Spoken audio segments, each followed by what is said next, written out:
Shalom Jemaat Tuhan, perkenalkan nama saya Mareta. Saya bekerja sebagai seorang guru di SD Widya Wacana. Di gereja ini saya berpelayanan sebagai worship leader juga di dalam komisi sekolah minggu.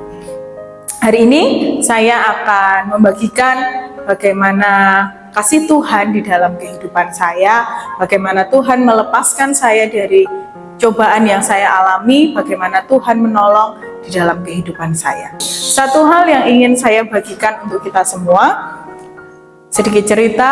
Jadi di tahun 2020, waktu itu awal-awal pandemi COVID-19, saya merasakan ada satu hal yang aneh di dalam tubuh saya.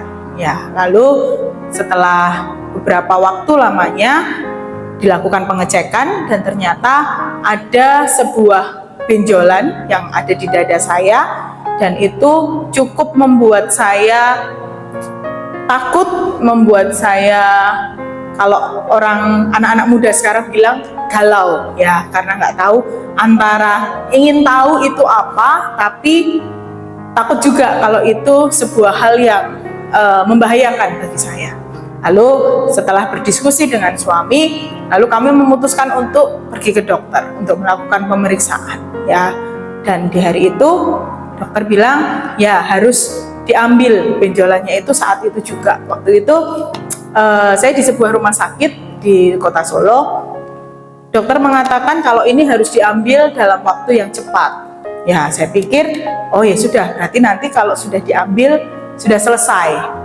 Nah, berjalannya waktu, proses operasi berjalan, hari berikutnya di operasi berjalan, seminggu setelah operasi, saya diminta untuk kontrol ke dokter. Di sana saya pikir, oh ya sudah selesai, sudah diambil.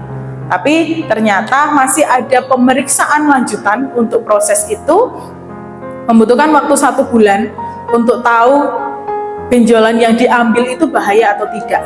Wah, kok gini ya Tuhan, saya pikir sudah selesai setelah diambil, ternyata enggak. Setelah 1 bulan berlalu, kami ke dokter lagi, lalu ternyata memang benjolan itu tidak berbahaya, tapi dari benjolan itu saya harus menjalani sebuah pengobatan dalam waktu 9 sampai 12 bulan. Wah, saya pikir yang sudah selesai, tapi ternyata enggak. Saya harus bersabar lagi 9 sampai 12 bulan untuk pengobatan. Nah, saya bertemu dengan dokter berikutnya.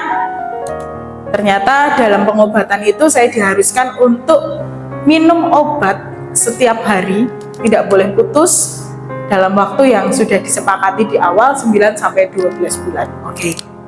Harus sabar lagi, harus disiplin minum obat. Ya, karena obat itu kalau dokter bilang harus diminum setiap hari, tidak boleh ada jeda atau tidak boleh libur 1 hari pun, kata dokter seperti itu ya. Pengobatan setiap bulan berlangsung, lalu di bulan ke-9 ya, ajaibnya Tuhan, di bulan ke-9 dokter mengatakan sudah Bu, sudah selesai. Kita tidak usah melanjutkan pengobatan lagi, sudah bersih, sudah sembuh. Satu hal yang membuat saya, wow, pekerjaan Tuhan yang luar biasa. Ternyata yang harusnya sampai 12 bulan, ternyata di bulan ke-9 saya boleh selesai. Kalau bukan Tuhan, saya nggak bisa melakukannya. Ya.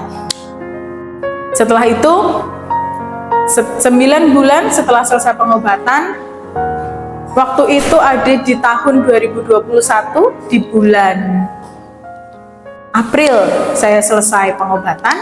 Nah, jeda 2 bulan berikutnya, sebelumnya waktu